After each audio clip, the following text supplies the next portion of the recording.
Tom Six directs the film The Human Centipede, and it's a horror movie that's bound to shock you in some way, shape, or form, but not nearly as much as has been advertised. The film has four principals: a mad doctor played by Dieter Lasser, in a great performance actually, a man who's twisted beyond compare as he seeks to do what humankind has never done before, and that is stitch three human beings together in one long chain from butthole to mouth and mouth to butthole.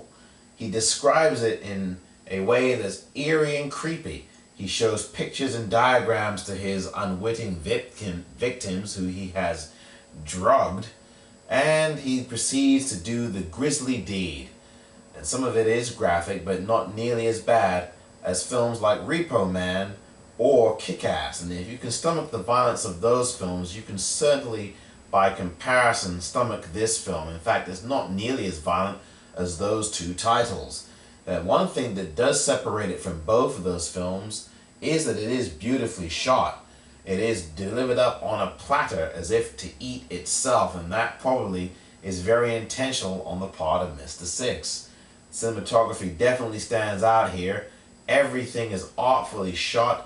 Even the participants and the way they walk and the way they sit and the way they move inside the House of Horror is artfully done as well. The performances aren't that bad at all. Mr. Lasser, as I said, does very well in the role as a cruel doctor who does what he's always wanted to do and finally gets to do in this film.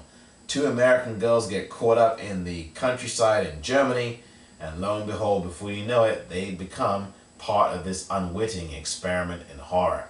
And there's also one young man who himself is captured as well and made to be part of this awful gravy train. It does not taste good, it is not less filling, but it is an interesting film to watch. 88 minutes of your ultimate nightmares come true. The Human Centipede. See it for yourself. I'm on one more for the popcorn reel.